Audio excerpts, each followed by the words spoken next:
Hello guys, आपका हमारे YouTube channel Rajiv classes में स्वागत है। जैसा कि आप सबको मालूम है कि हम पढ़ रहे हैं क्लास 10th एनसीईआरटी मैथ।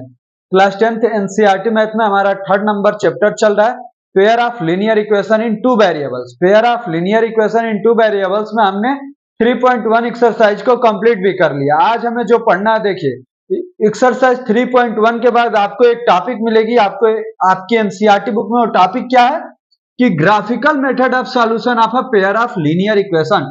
इससे पहले वाले एक्सरसाइज में हमने क्या देखा कि किसी भी यदि कहीं भी टू वेरिएबल का यदि इक्वेशन दिया है और वो पेयर में है तो उसे कैसे हम ग्राफ पे दिखाते हैं। अब यहाँ पे उसी ग्राफ पे जैसे दिखाते तो उसी से अब हमें सॉल्यूशन भी निकाल लेना है।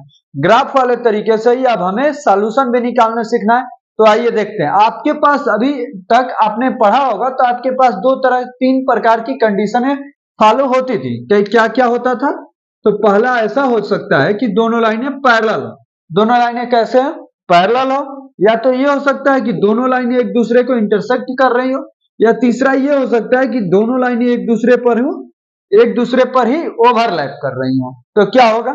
देखिए, जब वो पैरेलल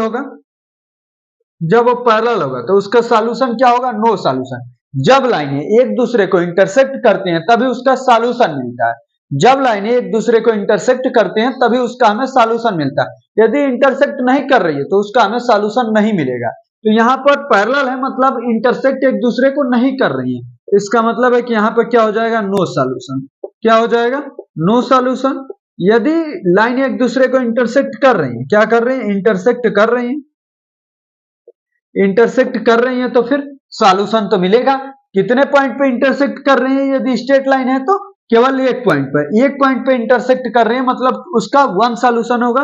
वन सॉल्यूशन को यहाँ पे यूनिक सॉल्यूशन भी कहा जाता है। तो यूनिक सॉल्यूशन क्या हो जाएगा? Unique solution. फिर से देखिए, यदि दोनों लाइनें ओवरलैप कर रही हैं, ओवरलैप को यहाँ पे कोइंसाइड लाइन भी कह सकते हैं। Coincide line. देखिए, जब कोइंसाइड होगा तब क्या होगा? तो जब कोइंसाइड होगा मतलब एक दूसरे को लाइन तो ये हमेशा टच ही कर रहे हैं, मतलब इसके बहुत ज्यादा सॉल्यूशन हो जाएंगे। कितने सॉल्यूशन? बहुत ज्यादा इसके सॉल्यूशन हो जाएंगे। इसके बहुत ज्यादा सॉल्यूशन हो जाएंगे तो आप लिख देंगे many infinite solution. Many infinite solution. देखिए, ये आपने लिख लिया। अब देखिए, इसमें एक चीज और होता है। ऐसे तो आप बता देंगे कि किसके कितने सॉल्यूशन। इसकी एक लैंग्वेज और होती है कि हमें यह बताना होता है कि कौन सी लाइन कंसिस्टेंट है और कौन सी लाइन इनकंसिस्टेंट है। यह हमें बताना है। तो जहां पर हमें सॉल्यूशन मिलेगा वहां पे तो कंसिस्टेंट होगी, जहां पे सॉल्यूशन नहीं मिलेगा वहां पे इनकंसिस्टेंट हो जाएगी। तो कहां पे सॉल्यूशन नहीं मिल रहा है? पहले वाले लाइन पे, तो यहां पर हो जाएगा इनकंसिस्टेंट। देखिए, ये हो जाएगा। फिर से यहां भी हमें सॉल्यूशन मिल रहा है कि यहां भी होगा कंसिस्टेंट। फिर से इसमें भी हमें मिल रहा है सॉल्यूशन, तो यहां पर हो जाएगा, यहां पर भी कंसिस्टेंट हो जाएगा सॉल्यूशन। तो अब आपको ये सब चीजें मालूम चल गई। यदि आपको कोई बता दिया कि ये दो लाइन, जो आपको दो लाइनों का इक्वेशन दिया है, ये दोनों लाइनें पैरेलल हैं, तो फिर आप बताइए कि इनके कितने सॉल्यूशन होंगे। तो आप बता देंगे कि इसका नो सॉल्यूशन होगा, क्योंकि ये लाइन क्या है? इनकंसिस्टेंट है। तो ये अब आप बिल्कुल भली बात ही बिल्कुल अच्छे से बता लेंगे। इसको आप चाहें तो स्क्रीनशॉट कर सकते हैं या आपने कॉपी में नोट कर सकते हैं। अब हम चलते हैं इसके आगे, जो आपको चीजें और जाननी है। यहाँ पर तो आपको मान लीजिए इक्वेशन दिया है, तो आपको फाइंड करना पड़ेगा कि ये पैरेलल इक्वेशन है या नहीं है। ग्राफ बना के, बिना ग्राफ बनाए हुए कैसे कर लेंगे? तो आइए देखते हैं।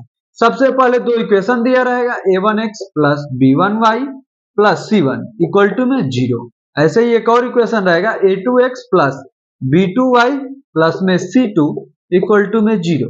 अब इसी इक्वेशन को देख के आप बता लेंगे कि ये लाइन पैरेलल है या नहीं। तो देखिए, पैरेलल के लिए क्या होगा? यदि लाइन पैरेलल है तो आप जब भी इनका रेशियो निकालेंगे, a1 अपान a2 निकालेंगे और b1 अपान b2 निकालेंगे। b1 अपान b2, a1 अपान a2, तो ये दोनों क्या आएंगे? ये दोनों बिल्कुल इक्वल आएंगे। लेकिन यही जो c1 अपान c2 होगा, ये आपका इक्वल नहीं आएगा। जो c1 अपान c2 होगा, ये आपका इक्वल नहीं आएगा। अब देखिए, इसके अलावा एक लाइन और बनेगा उसको भी देख लेते हैं। जब लाइन पैरेलल वाला देख लिए, पैरेलल के बाद हम लोग क्या देखे थे कि जब लाइन इंटरसेक्ट कर रहा हो, जब लाइन एक दूसरे को इंटरसेक्ट कर रहा होगा तो वहां पर आपका a1/a2 does not equal to b1/b2 हो जाएगा। a1/a2 does not equal to b1/b2। यदि आपको ये नहीं हो रहा है, a और b का रेशियो इक्वल नहीं आ रहा है, तो इसका मतलब है कि दोनों लाइनें एक दूसरे को इंटरसेक्ट कर रही हैं। जब इन तीनों का रेशियो a और b का रेशियो तो इक्वल आ जा रहा है, लेकिन c का रेशियो इक्वल नहीं आ रहा है, इसका मतलब यह है कि दोनों लाइनें एक दूसरे से पैरेलल हैं। इसके बाद एक और कंडीशन हम पढ़े थे इंटरसेक्ट के अलावा, कोइंसाइड पढ़े थे। उसमें क्या पढ़े थे कि उसमें लाइनें एक दूसरे पर ही ओवरलैप कर रही हैं। इसका मतलब है कि a1a2, b1b2 और c1c2 इन तीनों का रेशियो आपका इक्वल हो जाएगा। ए, बी और सी का रेशियो इक्वल हो जाएगा। जिसमें 1 लिखा हुआ है इसका मतलब है आप पहले इक्वेशन से उसको लेंगे, जहां पे 2 लिखा है उसको आप दूसरे इक्वेशन से लेंगे।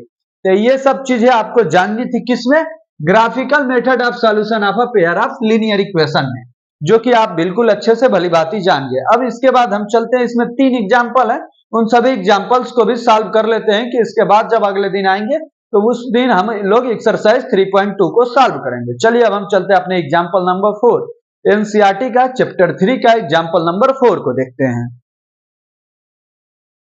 आइए अब हम सॉल्व करते हैं अपने एग्जाम्पल नंबर 4 को। देखिए क्या है, check graphically whether the pair of equations x plus 3y equal to 6, equation क्या है, x plus 3y equal to 6 and 2x minus 3y equal to 12 is consistent। Consistent कब होता है, जब लाइनें एक दूसरे को इंटरसेक्ट कर रही हैं या जब लाइनें एक दूसरे को ओवरलैप कर रही हैं। तो यदि ऐसा है तो if so solve them graphically, तो इसे हमें सॉल्व कर लेना है ग्राफिकली ही।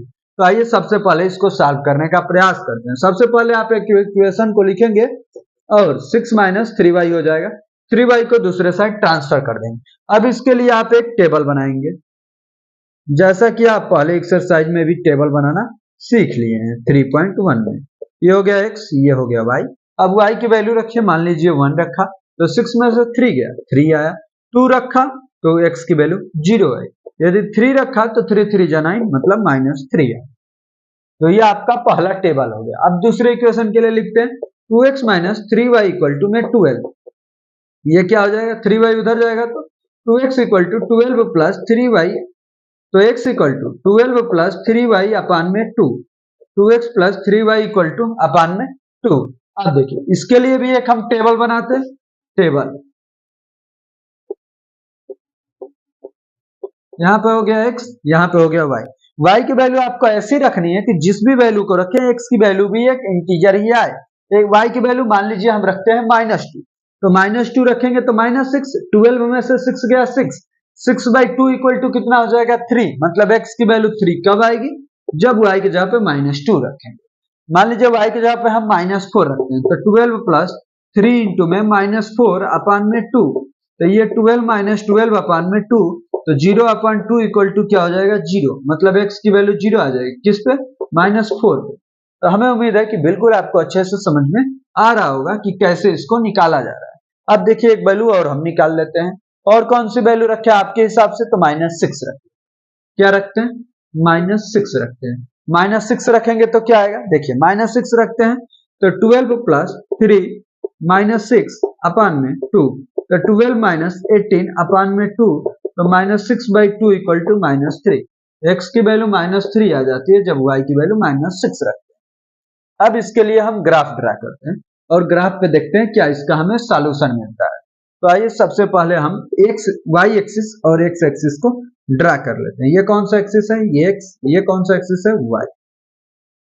अब ये है ओरिजिन पॉइंट, ओरिजिन पॉइंट से राइट साइड में क्या होता है, प्लस, तो 1 2 3 4 5 6, वैसे इधर -1 -2 -3 -4 -5 -6, वैसे इधर 1 2 3 4 5 6, वैसे नीचे में -1 -2 -3 -4 -5 -6, ये हमने ग्राफ ड्रा कर लिया। अब इस पे चलते हैं, x की वैल्यू 3 तो y की वैल्यू 1, x की वैल्यू 3 तो y की वैल्यू 1, मतलब यहाँ पे मिलेगा। अब देखिए x की वैल्यू 0 तो y की वैल्यू 2, मतलब आपको यहाँ पर मिल जाएगा। x की वैल्यू -3 तो y की वैल्यू 3, x की वैल्यू -3 तो y की वैल्यू 3, मतलब इधर में मिल जाएगा आपको कहीं पे। अब देखिए जब इससे आप लाइन ड्रा करेंगे तो आपकी लाइन ऐसे होते हुए कुछ जाएगी आपकी लाइन। अब देखिए दूसरे वाले पॉइंट को देखते हैं। सबसे पहले इसके पॉइंटों को भी दिखा लेते हैं। तो ये कौन सा पॉइंट है, -3, है। उसके बाद ये कौन सा पॉइंट है, तो ये पॉइंट है 0, 2 का। ये कौन सा पॉइंट है, तो 3, 1 का। अब आइए इस इक्वेशन को दिखाते हैं। x की वैल्यू 3 तो y की वैल्यू -2, x की वैल्यू 3 तो y की वैल्यू -2, मतलब नीचे में हो जाएगा। x की वैल्यू 0 तो y की वैल्यू -4, तो यहाँ पर होगा। x की वैल्यू -3 तो y की वैल्यू -6, x की वैल्यू -3 तो y की वैल्यू -6, मतलब इधर में कहीं पर हो जाएगा। जब आप इस लाइन को ड्रा करेंगे तो ये कुछ ऐसे, सॉरी ये थोड़ा सा और इधर कर लीजिए। हाँ, जब इस लाइन को आप ड्रा करेंगे तो ये कुछ ऐसे होते हुए जाएगा आपका। देखिए इस पॉइंट का क्या है, तो -3, -6 है। इस पॉइंट का क्या है, तो -0, -4 है। इस पॉइंट का क्या है, तो 3, -2 है। अब ये हमें पता करना है कि ये किस पॉइंट पे एक दूसरे को हमारा इंटरसेक्ट कर रहे हैं। तो जब आप बिल्कुल ध्यान से देखेंगे, जब आप बिल्कुल अच्छे से इसको ड्रा करेंगे तो आपको पता चलेगा कि ये जो पॉइंट यहाँ पर फिक्स किया है हमने, वो थोड़ा सा इधर ही है। तो किस पॉइंट पे इंटरसेक्ट कर रहे हैं, 6 वाले पॉइंट पे इंटरसेक्ट कर रहे हैं। जब आप बिल्कुल स्केल से ड्रा करेंगे ना, तो ये किस पॉइंट पे इंटरसेक्ट करेंगे, 6 पे। तो इसका सॉल्यूशन हमारा क्या हो जाएगा, इस पॉइंट का पॉइंट क्या हो जाएगा, 6, 0, क्या हो जाएगा, 6, 0, इसका हमें सॉल्यूशन मिलेगा। इसका सॉल्यूशन आपको मिल जाएगा 6, 0। अब आप इसका सॉल्यूशन लिख सकते हैं। चलिए इधर क्वेश्चन मिटा करके हम लिख देते हैं यहीं पे सॉल्यूशन। देखिए तो आंसर क्या हो जाएगा, 6, 0, यही हो जाएगा आपका आंसर। लास्ट में लिख लेंगे 6, 0, मतलब x की वैल्यू 6 होगी, y की वैल्यू 0 होगी। ये दोनों एक दूसरे को एक पॉइंट पे इंटरसेक्ट करते हैं, इसीलिए एक ही हमारा आंसर आया है। यदि ये कई जगह इंटरसेक्ट करते तो उसमें हमारा आंसर नहीं आता, मतलब कोइंसाइड हो जाते तो, कोइंसिडेंट हो जाते तो सॉल्यूशन नहीं आता, या पैरेलल होते तभी भी सॉल्यूशन नहीं आ पाता। तो चलिए अब हम चलते हैं अपने एग्जाम्पल नंबर 5। आइए अब हम सॉल्व करते हैं अपने एग्जाम्पल नंबर 5 को। देखिए क्या है, graphically find whether the following pair of equations has no solution, unique solution और infinitely many solution. 5x minus 8y plus 1 equal to 0 and 3x minus 24 upon 5y plus 3 upon 5 equal to 0। तो आइए इसे हम solve करते हैं। देखिए जो पहला इक्वेशन है 5x minus 8y plus 1 equal to 0। दूसरा इक्वेशन है जो 3x minus 24 upon 5y plus में 3 upon 5 equal to में 0। इस दूसरे को थोड़ा सा हम सॉल्व कर लेते हैं, दूसरे को हम थोड़ा सा सॉल्व कर लेते हैं। 5 से आप मल्टीप्लाई कर दीजिए सबका एलसीएम लेके, तो हो जाएगा 15x माइनस 24y प्लस 3, और इसी 5 से 0 में मल्टीप्लाई करेंगे तो 0 हो जाएगा। अब 3 से सब में डिवाइड कर दीजिए, तो ये हो जाएगा 5x माइनस 8y प्लस में 1 इक्वल टू 0। अब आपको दिखेगा कि पहला इक्वेशन और दूसरा इक्वेशन कुछ एक ही जैसा हो गया। इसका मतलब है कि दोनों कोइंसिडेंट लाइनें हैं, और जब इनका ग्राफ बनाएंगे तो दोनों एक दूसरे पे ओवरलैप होगी। तो इसके लिए एक ही बॉक्स बनाएंगे, आप दोनों का बॉक्स मिल जाएगा। तो आप ऐसे ही अकेले दिखा देंगे। तो आइए हम सबसे पहले इक्वेशन फर्स्ट के लिए टेबल बनाते हैं, x y। तो सबसे पहले इसको तो हमें ट्रांसफर करना पड़ेगा। तो क्या हो जाएगा, 5x minus 8y plus 1 equal to 0। तो 5x equal to 8y minus में 1, तो x equal to 8y minus में 1 अपन 5 हो जाएगा। अब y की वैल्यू ऐसी रखनी है कि x की वैल्यू इंटीजर में आए। तो आइए हम कुछ ना कुछ रखते हैं ऐसा कि जिससे इंटीजर आ जाए। y की वैल्यू सबसे पहली बार क्या रखेंगे, जिसमें से 1 माइनस करें तो 5 से डिवाइड हो जाए तो 2 रखिए। कितना रखेंगे, 2। तो x की y की वैल्यू 2 रख रहे हैं, तो क्या हो जाएगा, x इक्वल टू 8 इंटू में 2 माइनस में 1 अपन 5। तो 16 माइनस 1 अपन 5 मतलब 15 अपन 5, तो कितना आ जाएगा, 3। मतलब y की वैल्यू 2 रखेंगे तो x की वैल्यू कितना आएगी 3 आएगी, x की वैल्यू 3 आ जाएगी। अब आइए ऐसे ही कुछ और भी रख के हम चेक कर लेते हैं। तो अब y की जगह पे क्या रख लेंगे आप, तो बताइए सोच के y की जगह पे क्या रखेंगे। 8 y की जगह पे हम 7 रखते हैं, y की जगह पे क्या रखते हैं 7, y की जगह पे 7 या माइनस में कुछ रख के देख लेते हैं। तो माइनस में यदि 24 रखें -3 रखें तभी भी हो जाएगा।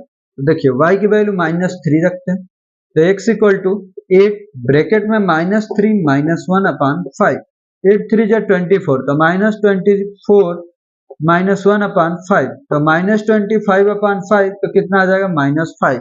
तो y की वैल्यू -3 तो x की वैल्यू -5, x की वैल्यू -5। आइए हम इसी पे अपना ग्राफ ड्रा कर लेते हैं। ऐसे तो आपको इक्वेशन देख के ही समझ में आ गया है कि इसके क्या होगा सॉल्यूशन और इसका ग्राफ कैसा बनेगा। तो आइए हम सॉल्व करते हैं। इसके लिए ग्राफ बना लेते हैं। ये हो गया x, ये हो गया y, ये हो गया 1 2 3 4 5 6, ऐसे इधर -1 -2 -3 -4 -5।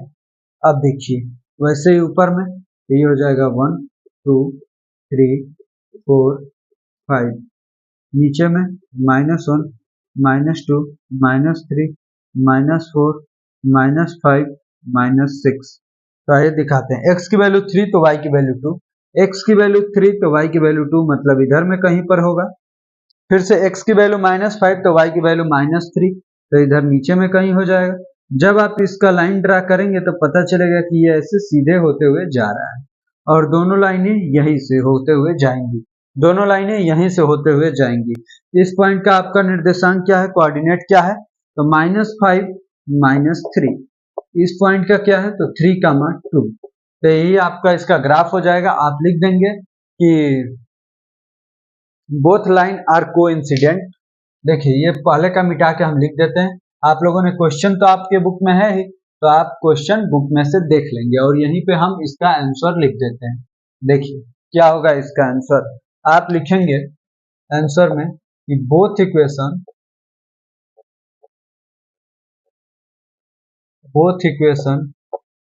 Is coincident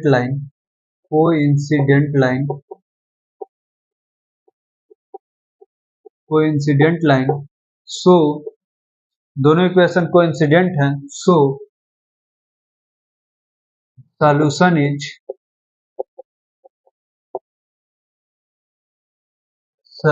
is many infinite solution.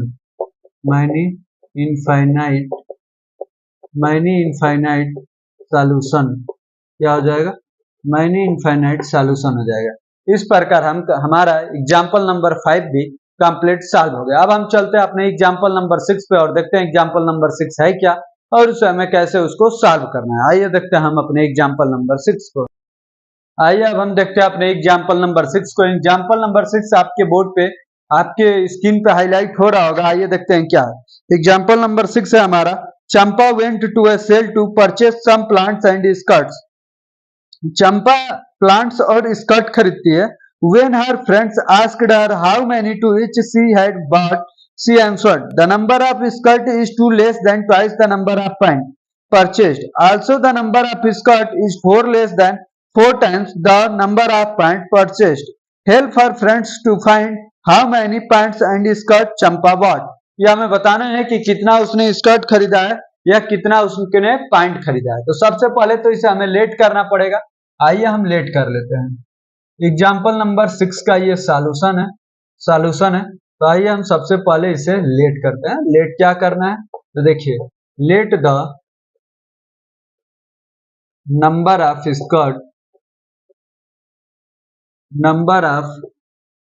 Skirt is x and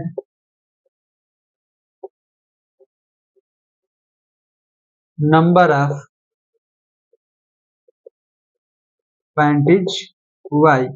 मतलब स्कर्ट उसने x खरीदता है तो पैंट उसने y खरीदा है। अब देखिए क्या बोल रहा था, अब इक्वेशन बनाइए। The number of skirt is 2 less than, number of skirt जो है ये 2 कम है। किससे 2 कम है, तो two less than twice the number of pant purchased, जितना पैंट खरीदा है उसके दो गुने से ये टू कम है, तो इक्वल कब होगा? या तो आप इसमें से टू माइनस कर दीजिए या आप इसमें टू ऐड कर दीजिए। तो हम इसमें टू ऐड कर दे, इसमें से टू माइनस कर दे रहे हैं, क्योंकि ये क्या है, टू कम है इसके दो गुने से, तो टू कम था ये, तो इसको भी टू कम कर दिए जिससे कि इक्वल हो जाए। तो ये हमारा इक्वेशन नंबर फर्स्ट हो गया। अब दूसरा जो कंडीशन बोल रहा है उसके भी अकॉर्डिंग बना लेते हैं कि also the number of skirt is 4 less than, skirt का जो नंबर है ये 4 कम है, तो इधर हमें 4 है, इधर से भी 4 हमें माइनस करना पड़ेगा कि दोनों बराबर हो जाए। किससे 4 कम है? तो 4 times the number of pant, 4 times the number of pant, तो क्या हो जाएगा, 4y हो जाएगा। ये हमारा इक्वेशन नंबर सेकंड हो गया। ये दो इक्वेशन बने, अब इसे ही हमें सॉल्व कर लेना है ग्राफ की मदद से। तो आइए हम इसे सॉल्व करते हैं। ऐसे तो इसमें ग्राफ और विदाउट ग्राफ नहीं दिया है, लेकिन हम ग्राफ की मदद से ही सॉल्व करेंगे, क्योंकि आज का हमारा टॉपिक ही है ग्राफ के मेथड से सॉल्व करना। तो आइए इसे हम सॉल्व करते हैं। पहला इक्वेशन क्या है, x equal to 2y minus 2, तो x equal to 2y minus 2 के लिए हम टेबल बनाते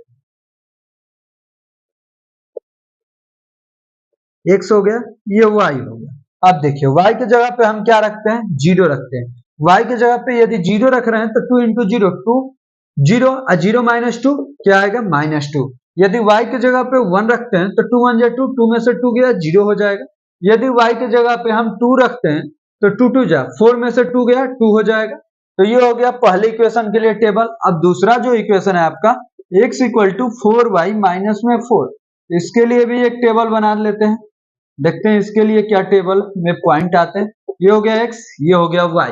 y की वैल्यू मान लीजिए कि हम 1 रखते हैं, y की वैल्यू 1 रखते हैं तो x की वैल्यू क्या आ जाएगी, 0।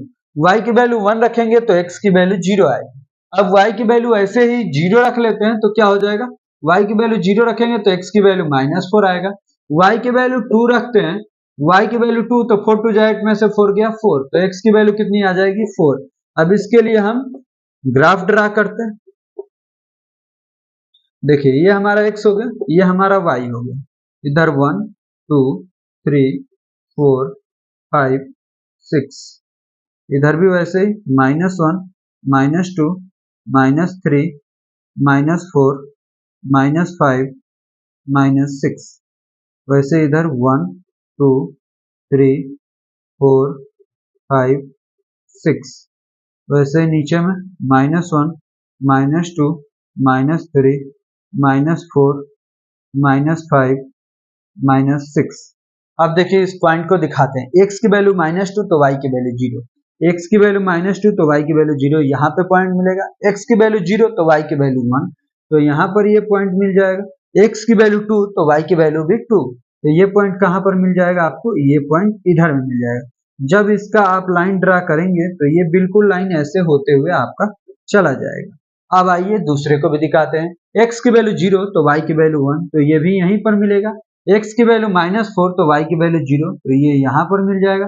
x की वैल्यू 4 तो y की वैल्यू 2, x की वैल्यू 4 तो y की वैल्यू 2, ये यहाँ पर मिल जाएगा। तो आइए इसको भी हम ड्रा कर लेते हैं। देखिए ये भी ऐसे होते हुए जाएगा, दोनों एक दूसरे को इंटरसेक्ट किस पॉइंट पे कर रहे हैं, तो इस पॉइंट पे इंटरसेक्ट कर रहे हैं। सॉरी, थोड़ा सा आपको लग रहा होगा कि इधर इंटरसेक्ट कर रहे हैं, तो नहीं, ये जहां पर इंटरसेक्ट कर रहे हैं वो पॉइंट यही है, क्योंकि 1 पे ही पॉइंट दिया हुआ। अब ये इधर निकल जा रहा है और ये इधर निकल जा रहा है।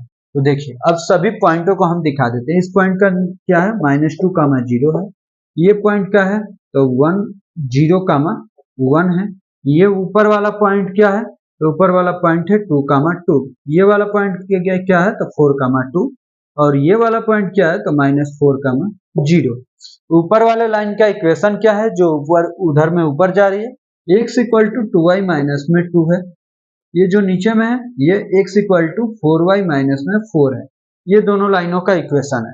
अब देखिए ये किस पॉइंट पे इंटरसेक्ट कर रहे हैं, 0 और 1 पे इंटरसेक्ट कर रहे हैं, मतलब इसकी संख्या होगी 0 और 1, इसका आंसर हो जाएगा 0 और 1। शुरू का थोड़ा सा मिटा देते हैं, आप लोग समझ ही गए होंगे, नहीं समझे होंगे तो स्क्रीनशॉट करके रख लीजिएगा और फिर से वीडियो को देख लीजिए। देखिए तो इसका आंसर क्या होगा, 0 कामा 1। सॉल्यूशन क्या हो जाएगा, सॉल्यूशन आएगा इसका 0 कामा 1, 0 कामा 1। अब बताइए हमने स्कर्ट का नंबर क्या माना था, स्कर्ट का नंबर x माना था, तो स्कर्ट इक्वल टू क्या हो जाएगा, स्कर्ट इक्वल टू 0 हो जाएगा, और पैंट इक्वल टू क्या हो जाएगा, पैंट इक्वल टू 1। ये पैंट 1 खरीदा था, स्कर्ट कितना खरीदा था उसने, तो स्कर्ट 0 खरीदा था और पैंट उसने 1 खरीदा था।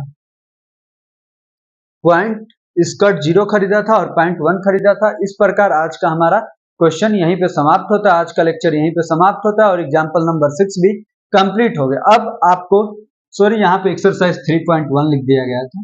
तो आपका लेक्चर आज का समाप्त होता है और जितने भी आज हमने पढ़े हमें उम्मीद है कि बिल्कुल आपको अच्छे से समझ में आया होगा। यदि आपको बिल्कुल अच्छे से समझ में आया होगा, वीडियो को लाइक कीजिए, चैनल को सब्सक्राइब कीजिए और दोस्तों को शेयर भी कीजिए। धन्यवाद आपको अंत तक बने रहने के लिए।